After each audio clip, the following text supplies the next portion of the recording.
and I expect each of you to supply these men. We must rebuild what was lost at Ostegar, and quickly. There are those who would take advantage of our weakened state if we let them. We must defeat this Darkspawn incursion, but we must do so sensibly and without hesitation. Your lordship, if I might speak. You have declared yourself Queen Honora's regent, and claim we must unite under your banner for our own good. But what of the army lost at Ostegar? Your withdrawal was most fortuitous.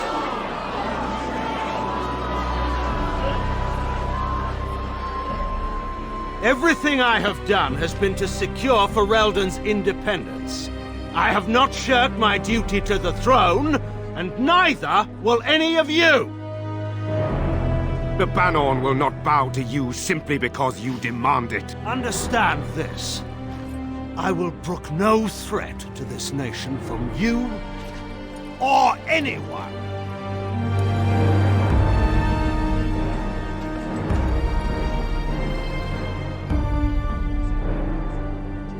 Bantegan, please! Your Majesty, your father risks civil war. If Eamon were here... Bantegan, my father is doing what is best. Did he also do what was best for your husband, Your Majesty?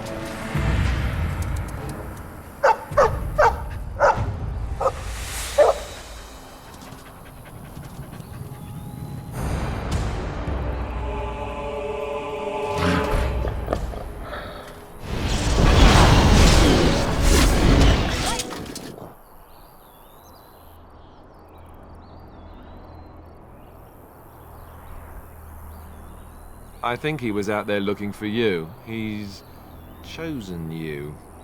Mabari are like that. They call it imprinting. Does this mean we're going to have this mangy beast following us about now?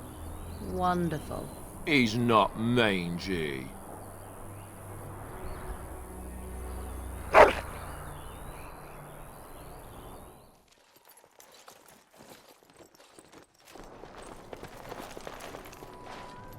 Wake up, gentlemen. More travelers to attend to. I'd guess that fellow is the leader. They don't look much like them others, you know. Maybe we should just let these ones pass. Nonsense. Greetings, travelers. Highwaymen, preying on those fleeing the Darkspawn, I suppose. They are fools to get in our way. I say, teach them a lesson. Now, is that any way to greet someone? A simple 10 silvers, and you're free to move on. What did I tell you? No wagons, and this one looks armed. The toll applies to everyone, Heinrich. That's why it's a toll, and not, say, a refugee tax. Oh, right. Even if you're no refugee, you still gotta pay. Indeed, for the upkeep of the Imperial Highway. It's a bit of a mess, isn't it? Not much gets past you, I see. It's not really a toll. We're just robbing you, see? Do shut up. Even a Genlock would have understood that. Well, I can't say I'm pleased to hear that. We have rules, you know. Right. We get to ransack your corpse then. Those are the rules. A mage? Ah, I don't want to be a toad. Nobody's turning you into a toad, you sniveling bastard. But we'll, let the toll go. Just this once. Don't turn me into a toad! All right, we surrender. We're just trying to get by before the Darkspawn get us all. Yes, of course. We should have been more careful. I'm sorry. Yes, yes, of course. The coins we collected are right here. Just over 100 silvers. The rest is in the chests we brought. I swear. There aren't any. Just the Templars, and they'll execute me. I'm not going down without a fight. Well, there it is. Lothering. Pretty as a painting. Ah, so you have finally decided to rejoin us, have you? Falling on your blade in grief seemed like too much trouble, I take it. Is my being upset so hard to understand? Have you never lost someone important to you? Just what would you do if your mother died? Before or after I stopped laughing. Right, very creepy. Forget I asked. His navel, I suspect. He certainly has been contemplating it for long enough. Oh, I get it. This is the part where we're shocked to discover how you've never had a friend your entire life. I can be friendly when I desire to. Alas, desiring to be more intelligent does not make it so. Anyway, I thought we should talk about where we intend to go first. This should be good. I think what Flemeth suggested is the best idea. These treaties, have you looked at them? There are three main groups that we have treaties for. The Dalish Elves, the Dwarves of Orzammar, and the Circle of Magi. I also still think that Arleman is our best bet for help. We might even want to go to him first.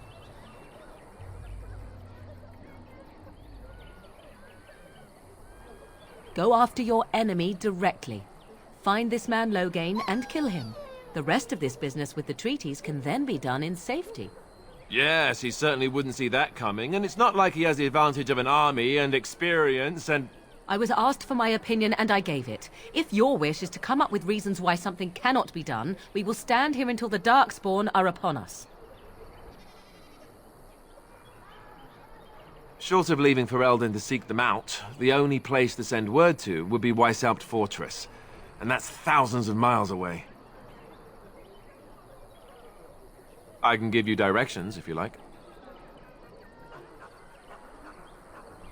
He'll be at Castle Redcliffe, in the far western part of Ferelden, next to the mountain passes.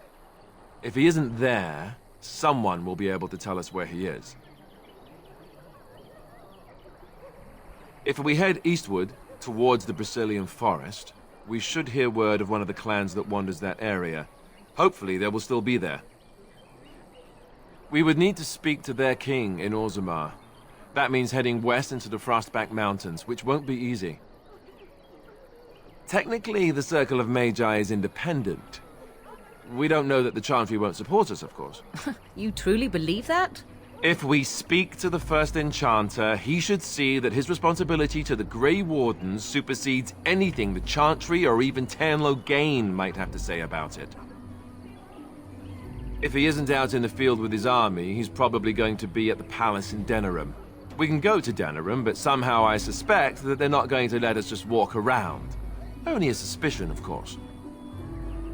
Then you have a plan. Well, I don't know where we should go. I'll do whatever you decide. Now that is unsurprising. Arleman is a good man, but I don't know for sure he's where we should go. I'm not going to fight about it. Fair enough. Let's head into the village whenever you're ready. Well, look what we have here, men. I think we've just been blessed.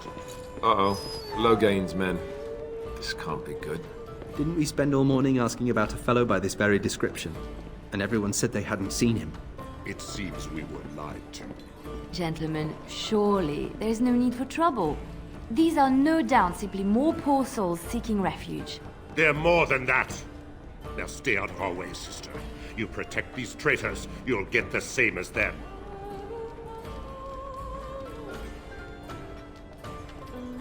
You don't need my protection, but these men will blindly follow their master's command even unto death. I am not the blind one. I served at Ostegar, where the Tern saved us from the Grey Warden's treachery. I serve him gladly. Enough talk! Take the Warden into custody. Kill this sister and anyone else that gets in your way. Right, let's make this quick. Right, it's won. We surrender. Good. They've learned their lesson and we can all stop fighting now. I was there! The turn pulled us out of a trap. The Wardens led the king to his death. The turn could do nothing! What do you want to tell him? I'll tell him! Right away, now. Thank you. I apologize for interfering, but I couldn't just sit by and not help. I wasn't born in the Chantry, you know. Many of us had more colorful lives before we joined. Let me introduce myself. I am Liliana, one of the lay sisters of the Chantry here in Lothering. Oh, I was. Those men said you're a Grey Warden. You will be battling the Darkspawn, yes? That is what Grey Wardens do. I know after what happened, you will need all the help you can get. That's why I'm coming along.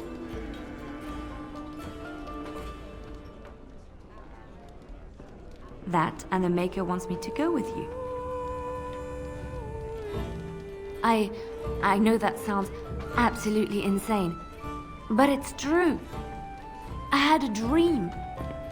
A vision. More crazy? I thought we were all full up. Look at the people here. They are lost in their despair, and this darkness, this chaos, will spread. The Maker doesn't want this. What you do, what you are meant to do, is the Maker's work. Let me help.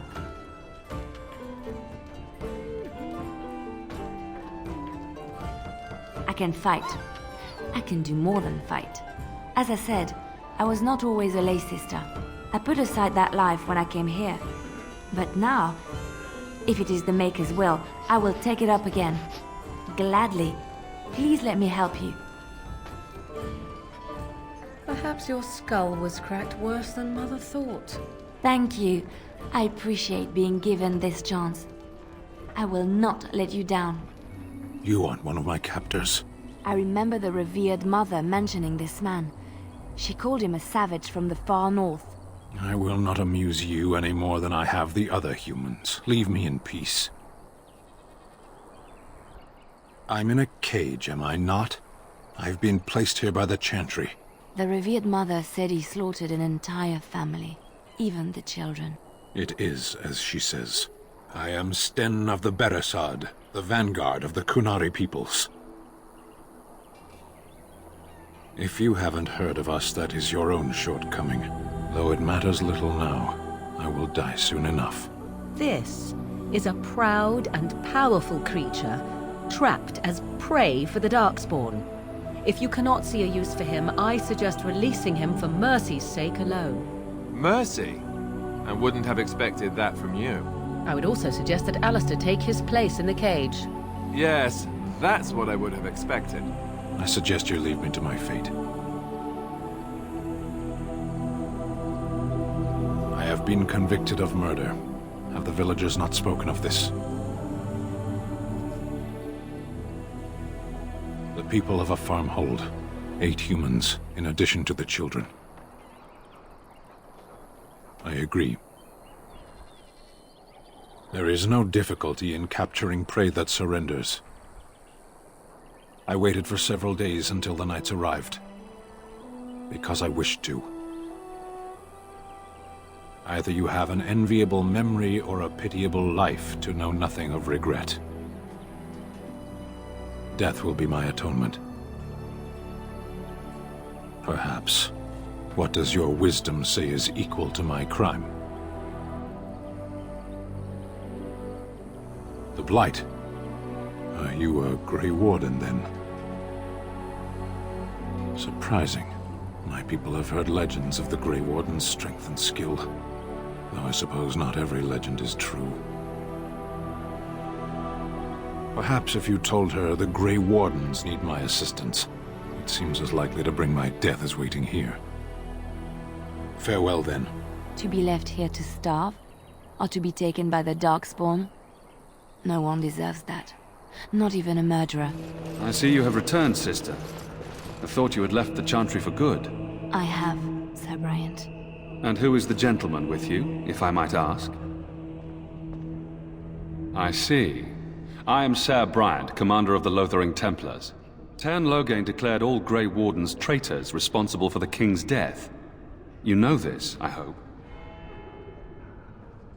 I don't believe the Grey Wardens would be as careless or malicious as the Tern claims, but either way, there it is.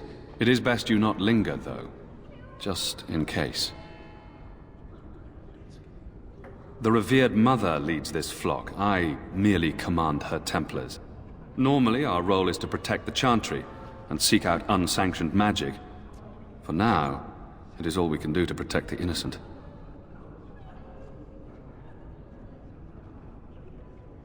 In her study, no doubt, preparing what she will take when we eventually evacuate. Our ban was summoned by Tern Loghain, and he took his soldiers north with him. Lothering has been abandoned. If the matter is important, certainly. I was there at the farmhold. The beast stood there, wet with the blood of the children. He didn't even deny slaughtering them. The revered mother ordered him caged. She has more mercy than I do. But perhaps she is right, and the Maker has love for all his creations, even the Korcari. You can ask the revered mother. I say let him rot until the Darkspawn claim him. Other than the Darkspawn horde bearing down on us, none of it is good. Tern Loghain is set to declare himself king, I hear. Disaster piled on disaster. None that we know of. Tern Loghain has no legitimate claim on the throne. He may be a hero, and his daughter may be queen, but he is a commoner, and the king's corpse is barely cold. If Arl Eamon was able to intervene, perhaps it would not have gone this far. I do not care who takes the throne. Only fools fight over who owns a cottage while it burns down around them. Travel safely, and may the Maker watch over you. Who? I beg your pardon. I did not see you approach. Sir Donald? Is that you? Alistair? By the Maker, how are you? I was certain you were dead. Very nearly, Sir Donald. May I introduce my fellow Grey Warden? We are the last two in Ferelden, as far as I know. Terrible news indeed. But I'm glad to meet you, good sir. Might I know your name? I trust you are staying discreet, with the bounty placed on your heads. We've heard Loghain's accusations, but he's the one who betrayed the king. If Arl Eamon were well, he'd set Loghain straight soon enough. But if Arl Eamon is sick, why are you here? Our only hope now is a miracle. Every knight of Redcliffe has gone in search of the Urn of Sacred Ashes. Andraste's ashes are said to cure any illness, but I fear we are chasing a fable. With each day, my hope dims. Why is that, if I may ask? I see. The Arl is a popular man, it's true. Tern Loghain, however, is a hero throughout Ferelden. Whatever the Tern has done or not done, the Arl remains ill, or worse. That is my primary concern.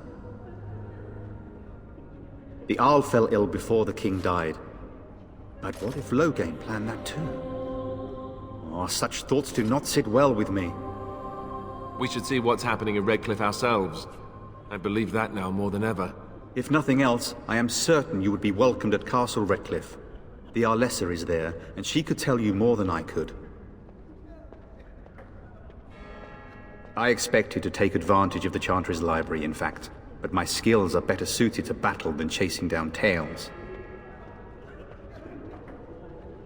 What? And you have his locket? And a note? Maker's mercy. Thank you for giving me these. I would never have known otherwise. Thank you. I wonder how many of us have met similar fates on this mad quest. Supposedly, the urn contains the ashes of the prophetess Andraste. Surely you know all this. Nothing I have found leads me to believe that this was anything more than a quest of desperation. With Henrik gone, I need to return to Redcliffe. Perhaps later I will seek out the scholar his note mentions. But I must go. Thank you again, good sir. You have been most helpful. Good day, Sister Leliana. I'm surprised to see you're still in Lothering. It is good to see you as well, Your Reverence. I do not recognize your companion. Greetings. Will you be making a donation to the Chantry? Our need has never been greater. Might I suggest 30 silver? Thank you, my son. What can I do for you, then? It might have been kinder to execute him, but I leave his fate to the Maker. Why does he interest you?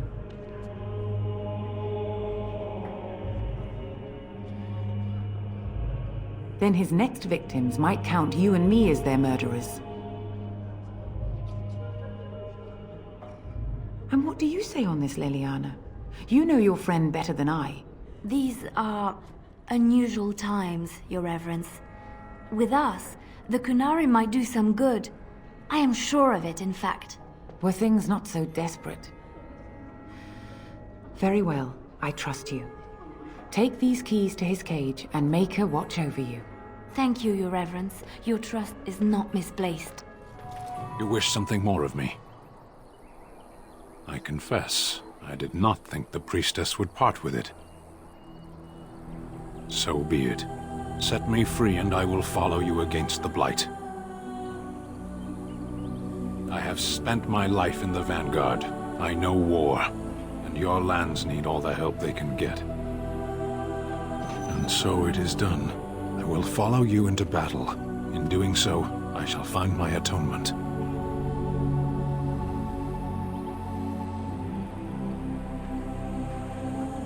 May we proceed? I am eager to be elsewhere.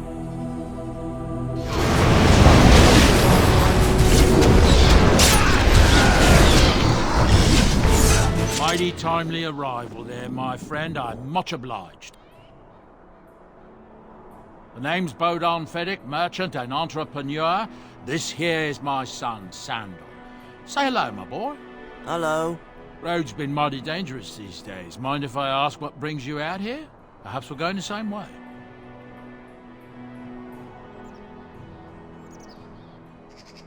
Complicated? Somehow I imagine that only says half of it. Thank you for the offer. There may be more excitement on your path than is good for my boy and me. Allow me to bid you farewell and good fortune. Goodbye. Now then, let's get this mess cleaned up, shall we?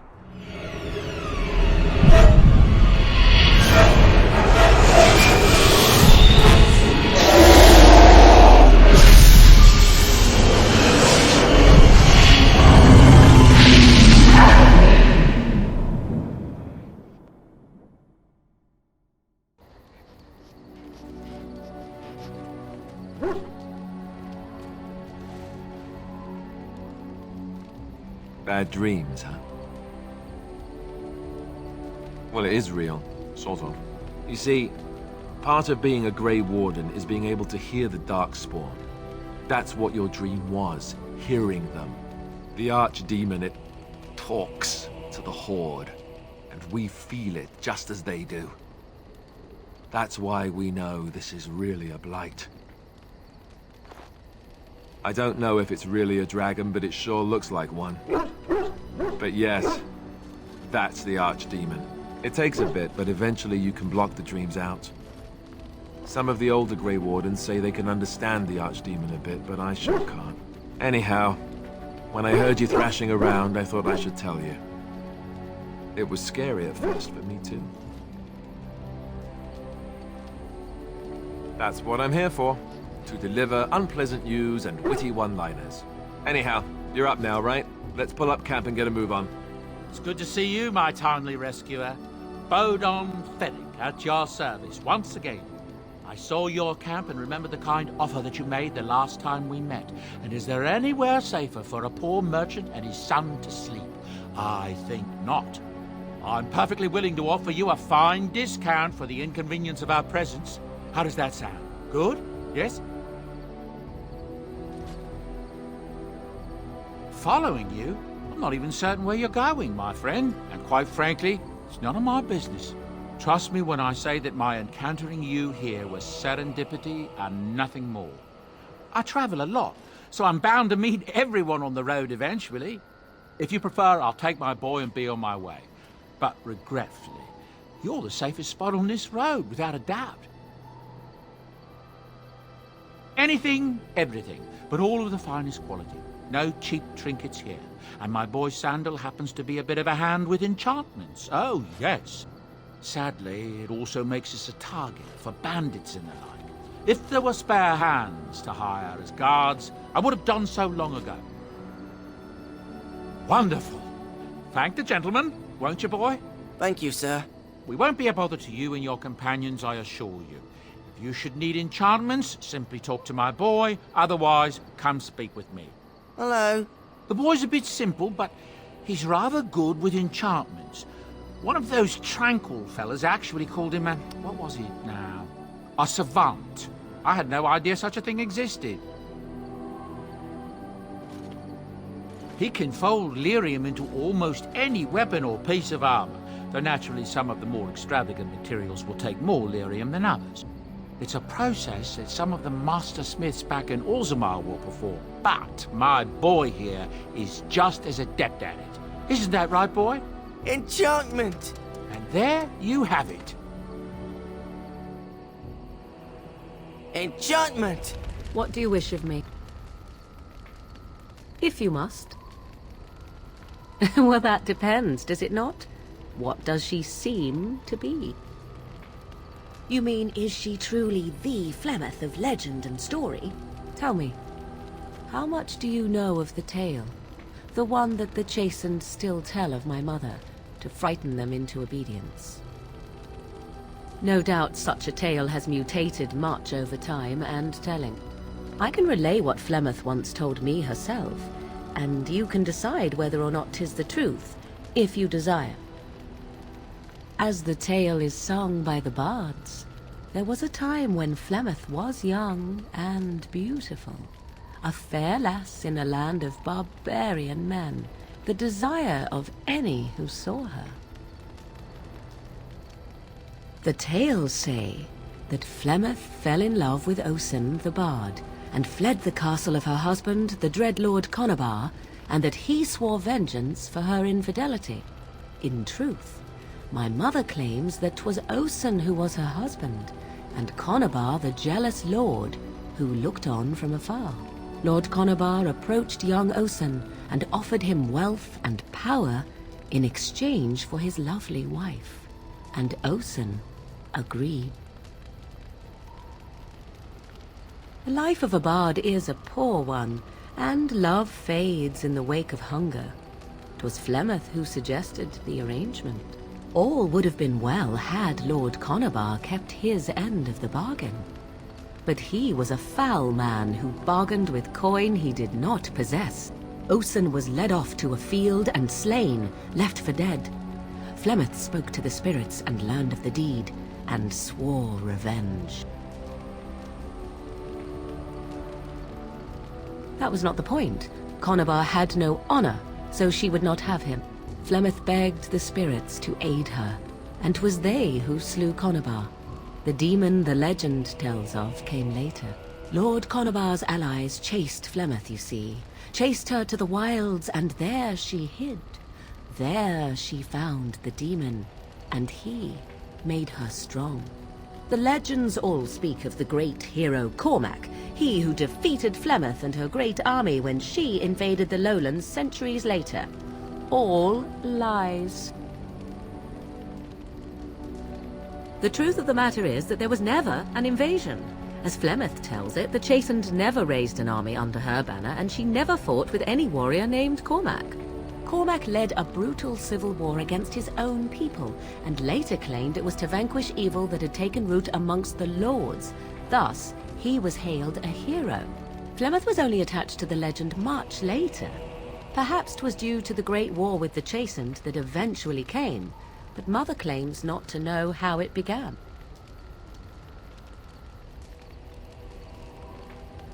The demon within her has transformed her into something else. An abomination, perhaps some would say.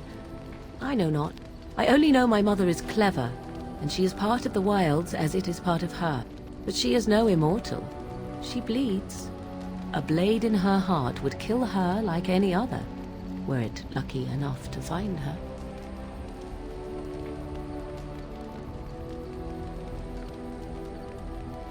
You ask if I have sisters? I have asked of this myself. The stories tell of many witches of the wilds after all, not just the one. And these tales existed long before I did. Flemeth refuses to speak of other daughters, if they existed. So, should I believe I am her first? I doubt that too. The Chastened tell of a falling out between Flemeth and her daughters. They say that one day she hunted them all through the wilds and ate their hearts. It may be true. I have never seen another witch or heard of one. Perhaps one day Flemeth will eat my heart as well. How often is this usually? Always? If not always, then when is it not true? There are more things in this world and the next than you or I could ever hope to understand. What Flemeth became is a mystery. I suspect, even to her. I do not believe everything that Flemeth claims. Oft it seems her bitterness has colored her memories. But on the whole, yes, I believe this tale, if not all. Flemeth tells it with far more embellishment than I, but you are welcome. Dare I ask of your own mother? Few are abominations of legend, 'tis true, but I find myself curious nevertheless.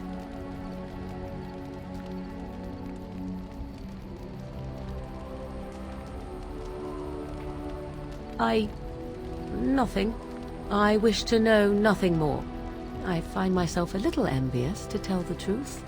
But it matters not. Let us move on. I await your command. So, full of questions, are you?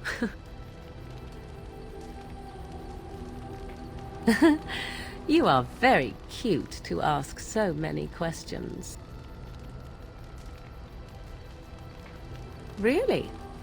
Perhaps we should be wrapped in ribbons and adorned with flowers. So cute are we, too. My mother has been hunted from time to time, yes, by Templar fools like Alistair, which should tell you how successful they generally were. Flemeth made a bit of a game of it, in fact.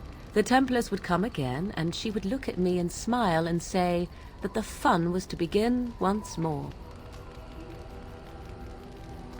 They came with as much swagger and arrogance as they did self-righteousness. Pity them if you wish, for they held none for us. Flemeth would warn them, once. 'Twas a warning they inevitably failed to heed. And then the true game began. Often Flemeth would use me as bait. A little girl to scream and run and lure the Templars deeper into the wilds and to their doom. Sometimes, eventually. Thankfully, the wilds is a vast place. Once they found us, Flemeth would simply move us elsewhere and we would be lost within the forest once again. I did not understand the danger we faced until I was much older. I had never heard of apostates or maleficarum. Is it true, then, that given enough time, the prisoner will learn to love the cell? The Chantry sees any mages not leashed to the Circle of Magi as apostates. And apostates could become maleficarum, evil mages that resort to blood magic and become demon-enslaved abominations. It may even be true. Still, those of us who prefer freedom see no reason to submit.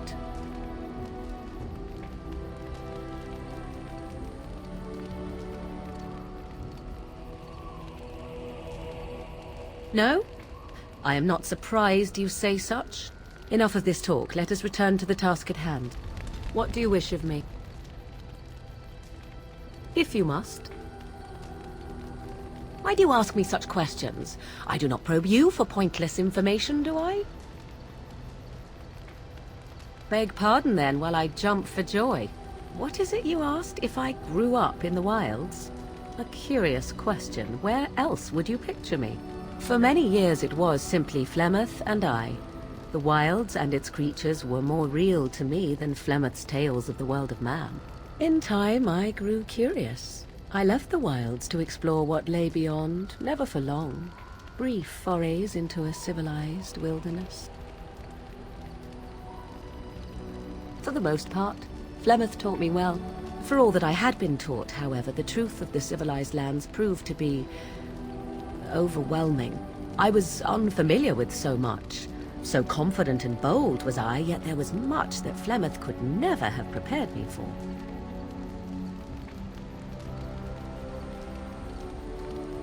I rather doubt that. Only once was I accused of being a witch of the wilds, and that by a chastened who happened to be traveling with a merchant caravan. He pointed and gasped, and began shouting in his strange language, and most assumed he was casting some curse upon me. I acted the terrified girl, and naturally, he was arrested. Men are always willing to believe two things about a woman. One, that she is weak, and two, that she finds him attractive. I played the weakling and battered my eyelashes at the captain of the guard. Child's play. The point being that I was able to move through human lands fairly easily. Whatever humans think a witch of the wild looks like, 'tis not I. Not that I did not have trouble. There are things about human society which have always puzzled me, such as the touching. Why all the touching for a simple greeting? To begin with, yes. What is the point of touching my hand? I find it an offensive intrusion. There were many nuances that Flemeth could never tell me of. When to look into another's eyes. How to eat at a table. How to bargain without offending. None of these things I knew. I still do not understand it all, truth be told, but then I gave up long ago any hope of doing so. When I returned to the wilds last, I swore to Flemeth that I had no intention of leaving again.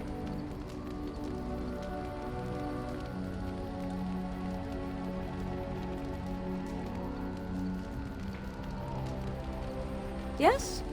Let's ignore the entire Darkspawn threat and the presence of a simpleton as your only other Grey Warden ally, then. Not that I lack appreciation for the intent of your comment. Thank you. Well, let's get on with it before the ground opens up and swallows us, yes? At times, perhaps. A world full of people and buildings and things was all very foreign to me. If I wished companionship, I ran with the wolves and flew with the birds. If I spoke, it was to the trees.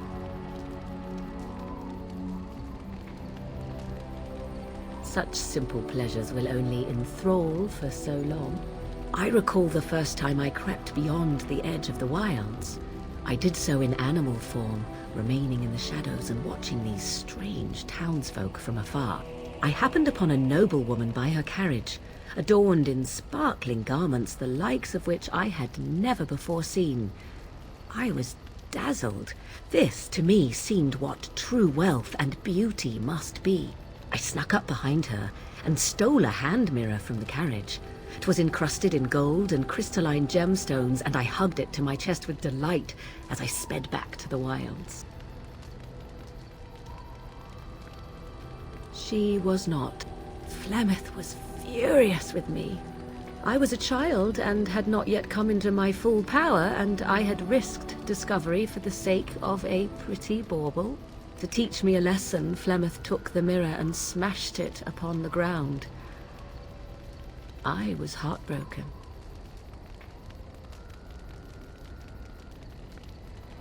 And a foolish one. Flemeth was right to break me of my fascination. Beauty and love are fleeting and have no meaning. Survival has meaning. Power has meaning. Without those lessons, I would not be here today, as difficult as they might have been. They did indeed. To return to your original question, perhaps my time in the wilds was indeed lonely, but such was how it had to be. I find myself at times wondering what might have become of the girl with the beautiful golden mirror, but such fantasies have no place amidst reality. So, full of questions, are you? I assume you were actually asking whether Flemeth herself gave birth to me. Truly, I do not know. I once asked Flemeth that very question, and she merely laughed at me.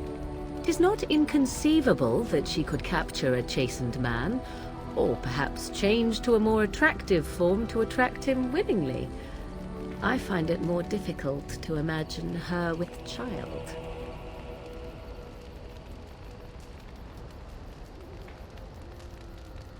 Who knows for certain? Flemeth is unique in her fashion, providing that the tales of her legend are as she claims. And she claims little. I do know the tales of Flemeth having many daughters, even though I have never met another. And Flemeth has always treated me as her blood.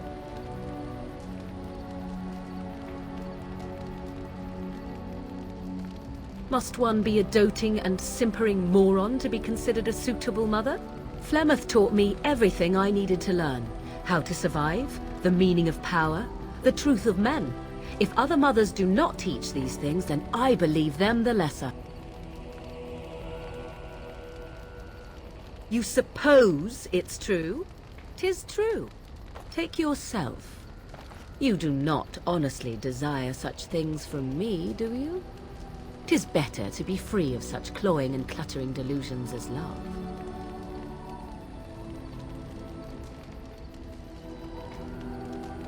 Then more the fool you, I think. I tire of this discussion. Let us move on, shall we? So, full of questions, are you? I was not born such. 'Tis a skill of Flemeth's, taught over many years in the wilds. The chastened have tales of we witches, saying that we assume the forms of creatures to watch them from hiding.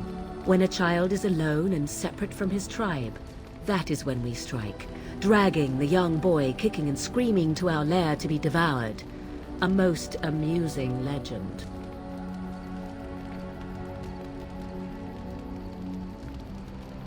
So I assume. My mother has walked the wilds far longer than I. Who am I to suggest what things she has done and not done in her past? Why do you ask? Is there something specific you wish to know?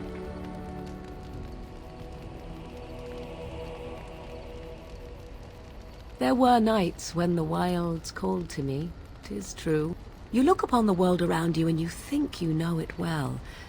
I have smelled it as a wolf, listened as a cat, prowled shadows that you never dreamed existed.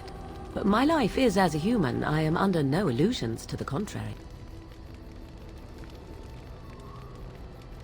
The form of an animal is different from my own. One may study the creature, learn to move as it does, think as it does. In time, this allows one to become as it is. I gain nothing by studying another human. I already am the same as they are. I learn nothing. So the answer is no, my human form is the only one I possess.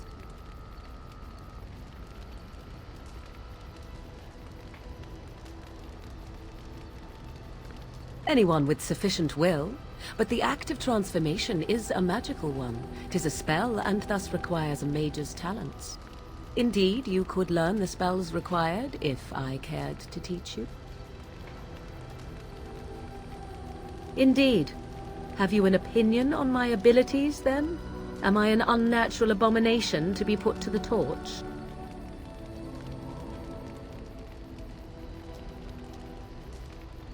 Oh, you're simply full of surprises, little man, aren't you? But enough of such talk. Let us proceed, lest the dust gather on us. Why are we stopping?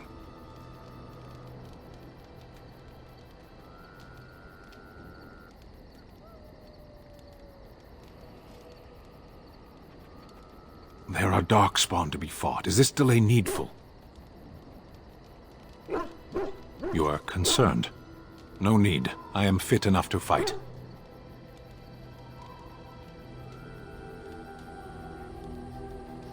I am.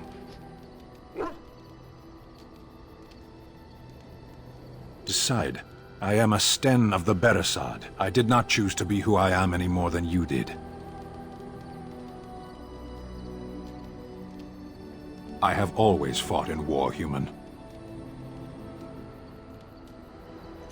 Some of them. They aren't all alike. For the moment, you are the enemy of my enemy. They have have no more allies than a hurricane or an earthquake. They are enemies to all. As you wish. Yes. Sitting, as you observed. Thank you. Parshera, was there anything else? I am hardly surprised. To answer a question.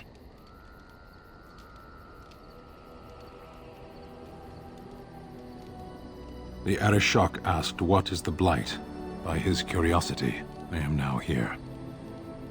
The one who commands the Antam, the body of the Kunari. Why do you? Exactly. You don't ask, nor do I. The Arishok sends me and I go. Yes. I cannot go home. Thank you. Can we move on? We keep the Darkspawn waiting. As you wish. Yes? Well, here I am. I knew this would come up sooner or later. I don't know how to explain, but I had a dream. In it, there was an impenetrable darkness. It was so dense, so real. And there was a noise, a terrible, ungodly noise. I stood on a peak and watched as the darkness consumed everything. And when the storm swallowed the last of the sun's light, I fell. And the darkness drew me in. I suppose I did. That was what the darkness was, no? When I woke, I went to the Chantry's gardens, as I always do. But that day, the rosebush in the corner had flowered. Everyone knew that bush was dead. It was grey and twisted and gnarled, the ugliest thing you ever saw. But there it was, a single beautiful rose. It was as though the Maker stretched out his hand to say, even in the midst of this darkness, there is hope and beauty. Have faith. In my dream, I fell, or maybe I jumped. I'd do anything to stop the Blight. I know that we can do it. There are so many good things in the Maker's world. How can I sit by while the Blight devours everything?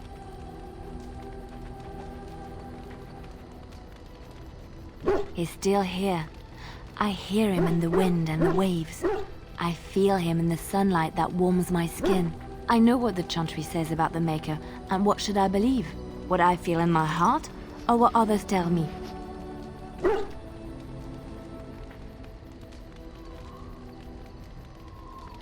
Thank you. It's nice to find someone who agrees. I know what I know, and no one will ever make that untrue.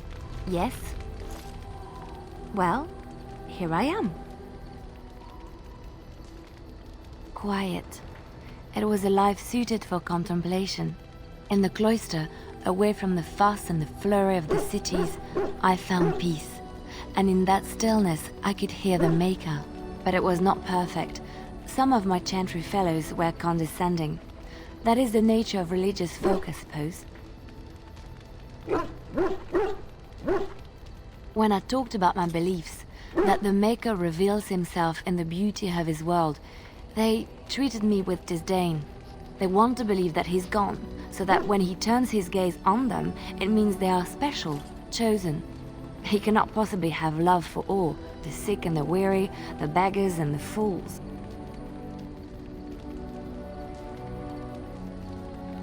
Thank you. Maybe I am wrong. But it is the Maker's place to decide if I am worthy, not men, not the Chantry. But there is work to be done, and I have talked enough for now. Well, here I am. What is meant by someone like me?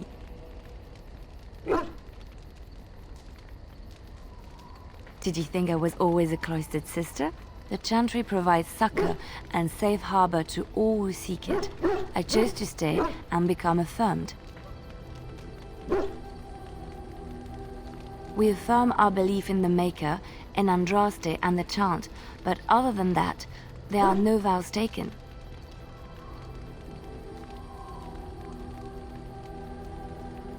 I was a traveling minstrel in Orlais. Tales and songs were my life. I performed, and they rewarded me with applause and coin. And my skill in battle? Well, you pick up different skills when you travel, yes? Yes, of course. Let's move on. Well, here I am. Of course I do. I love stories far too much to keep them to myself. Everyone should be able to benefit from them, I think.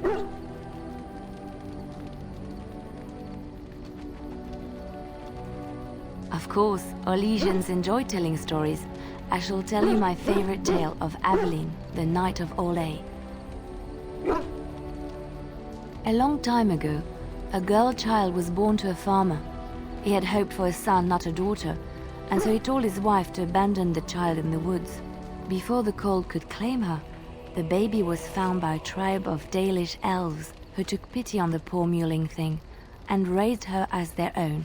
Aveline, for that is what they called her, grew strong and quick and clever under the guidance of the elves.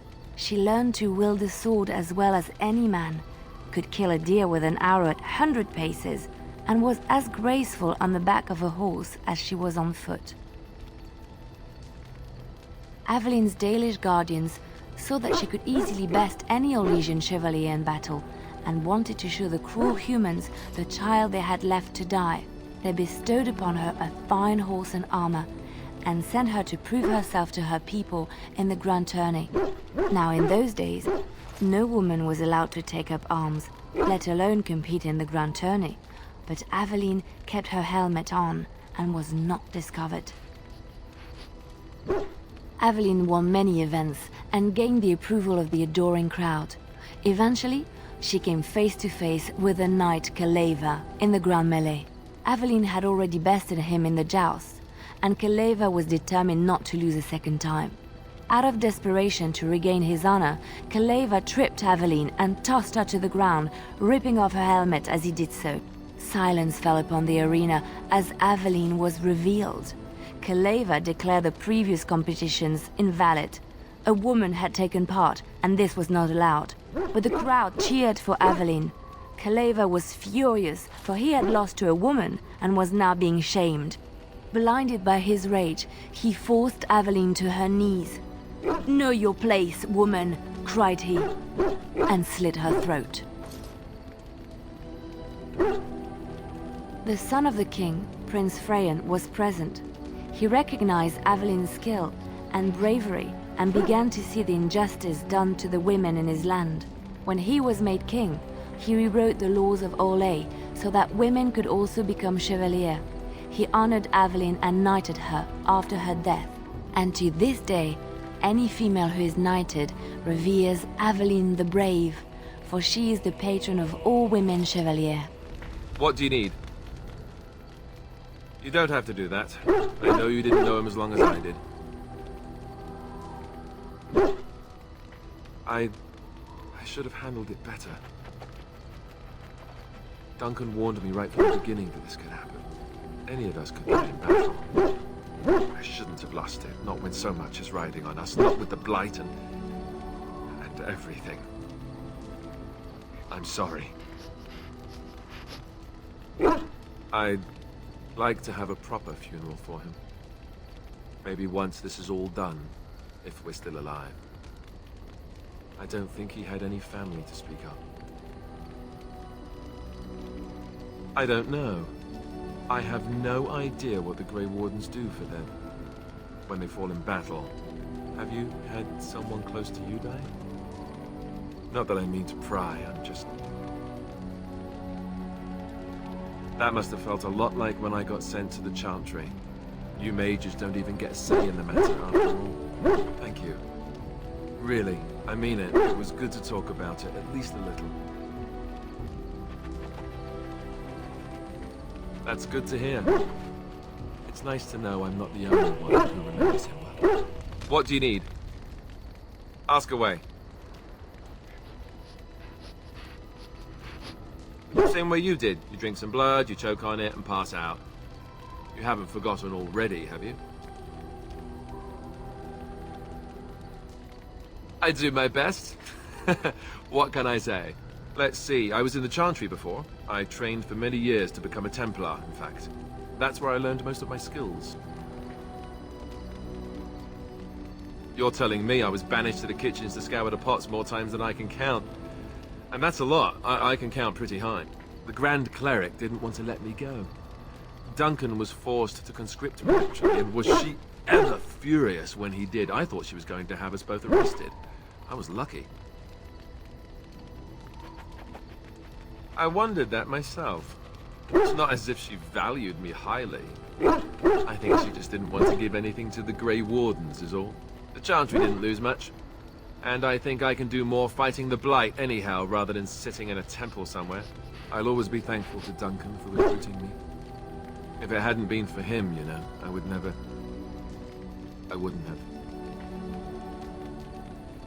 No, it's... I'm sorry. I shouldn't be. It's fine. He died a hero. They all did. Come on, let's go. I think I'm done talking. Ask away. Essentially, they're trained to fight. The Chantry would tell you that the Templars exist simply to defend. But don't let them fool you. They're an army. The other main purpose for a Templar is, of course, to hunt mages. To that end, we train in talents that drain mana and disrupt spells. You could call it that, sure. The Chantry doesn't look on it the same way, however, since really our talents only work on mages. Against a regular person, I'm just a guy in a metal suit. No, I never actually became a full Templar. Duncan recruited me before I took my vows. I was only present during one harrowing. That was all I needed, too. I don't know how anyone can get through that. The girl they tested, she had a demon put inside her to see if she could resist. And she couldn't. We had to end it quickly. I have to say I didn't have much interest in becoming a Templar after that. Perhaps, but there usually isn't much of an opportunity. The Chantry keeps a close rein on its Templars. We are given lyrium to help develop our magical talents, you see. Which means we become addicted. And since the Chantry controls the lyrium trade with the dwarves, well, I'm sure you can put 2 and 2 together. Thankfully, no. You only start receiving lyrium once you've taken your vows. You don't need lyrium in order to learn the Templar talents. Lyrium just makes Templars' talents more effective. Or so I was told. Maybe it doesn't even do that. The Chantry usually doesn't let their Templars get away either, so they can spread their secrets. I'm a bit of an exception. Lucky me.